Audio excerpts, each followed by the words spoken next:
உனக்கு தர்றது சோறு இல்ல தம்பி, இம்ப்ரமேஷன். இம்ப்ரமேஷன் இஸ் வெல்த்.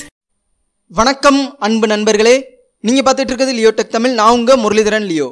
இன்றைக்கி நம்ம வீடியோவில் என்ன பார்க்க போகிறோம்னா, வீடியோவோட ஃபைல் சைஸை குவாலிட்டி மாறாமல் எப்படி கம்மி பண்ணுறது, அதை பற்றி தான் நம்ம பார்க்க போகிறோம். அதுக்கு முன்னால் நீங்கள் என்ன நம்ம சேனலை சப்ஸ்கிரைப் பண்ணாமல் இருந்தீங்கன்னா கீழே இருக்கக்கூடிய சப்ஸ்கிரைப் பட்டனை ப்ரெஸ் பண்ணி சப்ஸ்கிரைப் பண்ணிக்கோங்க.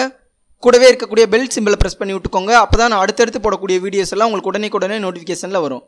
வாங்க இன்றைக்கி நம்ம வீடியோக்குள்ளே போகலாம். அதுக்கு நீங்கள் டவுன்லோட் பண்ண வேண்டிய சாஃப்ட்வேர் நேம் வந்துட்டு பார்த்தீங்கன்னா HandBrake. ஃபஸ்ட்டு உங்களுடைய ப்ரௌசரில் போயிட்டு HandBrake அப்படின்னு சொல்லி டைப் பண்ணி சர்ச் பண்ணுங்கள். ஸோ இப்போ நான் HandBrakeன்னு கொடுத்து சர்ச் பண்ணுறேன். எனக்கு ஃபஸ்ட் எடுத்தோன்னே ஒரு லிங்க் வரும், HandBrake ஓப்பன் சோர்ஸ் வீடியோ டிரான்ஸ்கோடர்னு சொல்லிட்டு. இந்த HandBrake சாஃப்ட்வேர் பார்த்தீங்கன்னா ஃப்ரீ வெர்ஷன் தான், நீங்கள் எதுவுமே பே பண்ணி வாங்க தேவையில்லை. அந்த ஃபஸ்ட்டு லிங்க்கை கிளிக் பண்ணி உள்ளே வந்த பின்னால் பார்த்தீங்கன்னா டவுன்லோடு HandBrake அப்படின்ற ஆப்ஷன் இருக்கும். அதை ப்ரெஸ் பண்ணேன்னா எனக்கு சாஃப்ட்வேர் வந்து டவுன்லோட் ஆக ஆரம்பிச்சிடும். பார்த்தீங்கன்னா தெரியும், கீழே இப்போ வந்துட்டு எனக்கு டவுன்லோட் ஆகும். இங்கே இப்போ எனக்கு டவுன்லோட் ஆகிட்டு இருக்குது. ஸோ நான் ஆல்ரெடி டவுன்லோட் பண்ணி வச்சுருக்கேன். இப்போ அதனால் நான் கேன்சல் பண்ணிடுறேன். ஸோ எனக்கு டவுன்லோட் ஆன ஃபைலை நான் இப்போ ஓப்பன் பண்ணுறேன். ஜஸ்ட் அந்த ஃபைலை ரைட் கிளிக் பண்ணி ரன் அஸ் அட்மினிஸ்ட்ரேட்டர் கொடுக்குறேன். நெக்ஸ்ட்டு கேட்குது, நெக்ஸ்ட்டு கொடுக்குறேன். மறுபடியும் நெக்ஸ்ட்டு கொடுக்குறேன். நெக்ஸ்ட் இன்ஸ்டால் கொடுக்குறேன். இப்போ எனக்கு சாஃப்ட்வேர் இன்ஸ்டால் ஆகிடுச்சு. ஃபினிஷ் கொடுத்தோன்னே க்ளோஸ் ஆயிரும். க்ளோஸ் பண்ணிட்டு இப்போ எனக்கு சாஃப்ட்வேர் இன்ஸ்டால் ஆகிடுச்சு. பார்த்தீங்கன்னா தெரியும், இங்கே இருக்குது. ஸோ இப்போ இந்த சாஃப்ட்வேரை நான் டபுள் கிளிக் பண்ணி ஓப்பன் பண்ணுறேன். ஓகே, சாஃப்ட்வேர் ஓப்பன் ஆனதும் அதோட இன்டர்ஃபேஸ் இந்த மாதிரி தான் இருக்கும். நீங்கள் எந்த வீடியோவோட ஃபைல் சைஸை கம்மி பண்ணணும்னு நினைக்கிறீங்களோ அந்த வீடியோவை இந்த ஃபைல்ன்ற ஆப்ஷனை ப்ரெஸ் பண்ணி நீங்கள் ஓப்பன் பண்ணிக்கலாம். அப்படி இல்லை அப்படின்னா நீங்கள் ஜஸ்ட்டு நீங்கள் ட்ராக் அண்ட் ட்ராப், அதாவது ஜஸ்ட்டு ட்ராக் பண்ணி இதுக்குள்ளே விட்டிங்கனாலே போதும், உங்களுக்கு ஆட்டோமேட்டிக்காக அந்த வீடியோ இது உள்ளே வந்துடும். பார்த்தீங்கன்னா தெரியும், இப்போ எனக்கு உள்ளே வந்துருச்சு. ஓகே, நான் இப்போ வீடியோ வந்துட்டு ஒர்க் பண்ணுறதுக்கு முன்னால் ஃபஸ்ட்டு அந்த வீடியோ எவ்வளோ சைஸ் இருக்குன்றதை நான் உங்களுக்கு காட்டுறேன். பார்த்தீங்கன்னா தெரியும், 202 MB இருக்குது சைஸு. ரைட் கிளிக் பண்ணி ப்ராப்பர்ட்டிஸ் போகிறேன். பார்த்தீங்கன்னா இங்கே உங்களுக்கு இருக்கும் 202 MB இருக்குது. ஓகே, இது நான் கம்ப்ரெஸ் பண்ண பின்னால் எவ்வளோ ஃபைல் சைஸ் இருக்குன்றதே உங்களுக்கு நான் காட்டுறேன். ஜஸ்ட்டு நீங்கள் இதில் வெப் ஆப்டிமைஸ்டுன்னு ஒரு ஆப்ஷன் இருக்கும், அதை மட்டும் நீங்கள் எனபிள் பண்ணால் போதும். நீங்கள் வேறு எதுவுமே இதில் பண்ண தேவையில்லை. இந்த வெப் ஆப்டிமைஸ்டுன்றதை எனபிள் பண்ணால் மட்டும்தான் உங்களுக்கு ஃபைல் சைஸ் கம்மியாகும், இல்லைன்னா கம்மி ஆகாது.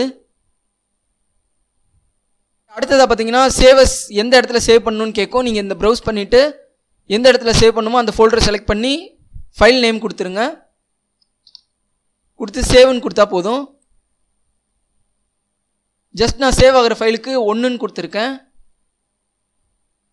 அவ்வளோதான் ஃப்ரெண்ட்ஸ். நம்ம என்ன பண்ணோம்னா வெப் ஆப்டிமைஸ்டு அப்படின்றத எனபிள் பண்ணோம். நெக்ஸ்ட் வந்து சேவஸ் பார்த்து செலக்ட் பண்ணோம். அவ்வளோதான். அடுத்து ஸ்டார்ட் என்கோடுன்றதை கொடுத்துடலாம். இப்போ எனக்கு இந்த இடத்துல வந்து எவ்வளோ வந்துட்டு ப்ராசஸ் ஆகிட்டு இருக்குன்றதை காட்டும். ஒரு வீடியோ மேக் பண்ணுறதுக்கு எனக்கு குறைஞ்சது வந்துட்டு 4 to 6 hours ஆகும்.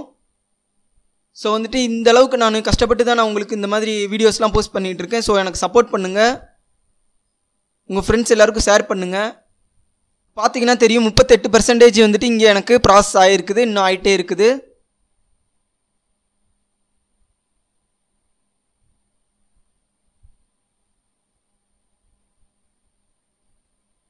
உங்களுக்கு ப்ராசஸ் ஆகி முடித்த உடனே ஆட்டோமேட்டிக்காக ஷட் ஆகணும், அந்த மாதிரி என்ன ஆகணுமோ அந்த ஆப்ஷனை இங்கே செலக்ட் பண்ணிக்கலாம்.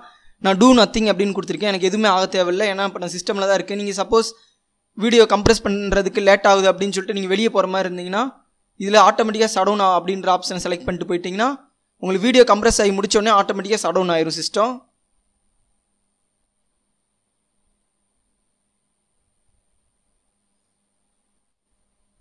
அவ்வளோதான் ஃப்ரெண்ட்ஸ், எனக்கு இப்போ கியூ ஃபினிஷ்டு அப்படின்னு காட்டிருச்சு. ஸோ எனக்கு வீடியோ வந்துட்டு சக்ஸஸ்ஃபுல்லாக கம்ப்ரெஸ் ஆகிடுச்சு. இப்போ நான் இதை க்ளோஸ் பண்ணுறேன். வீடியோ சேவ் ஆன பார்த்து ஓப்பன் பண்ணி செக் பண்ணுவோம். ஓகே, இப்போ இந்த ஃபைல் தான் நம்ம கம்ப்ரெஸ் பண்ண ஃபைல். இது நான் ஓப்பன் பண்ணுறேன் உங்களுக்காக.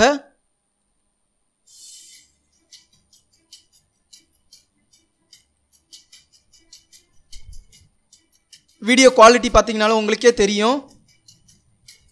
ஓகே, ஒரிஜினலில் எனக்கு என்ன குவாலிட்டி இருக்கோ அந்த குவாலிட்டி அப்படியே இருக்குது, குவாலிட்டி எதுவுமே சேஞ்ச் ஆகலை. ஓகே, இப்போ நம்ம ஃபைல் சைஸை செக் பண்ணிடுவோம். ஜஸ்ட்டு வெறும் எனக்கு 18.4 MB தான் இருக்குது. ஆக்சுவலாக அது 200 MB இருந்த ஃபைலு வெறும் எனக்கு 18 MBக்கு கம்மி ஆயிடுச்சு. ஆனால் குவாலிட்டியும் மாறலை. ஓகே, உங்களுக்கு இந்த வீடியோ பிடிச்சிருந்ததுன்னா லைக் பண்ணுங்கள், மறக்காமல் உங்கள் ஃப்ரெண்ட்ஸ் எல்லாருக்கும் ஷேர் பண்ணுங்கள். Thank you so much.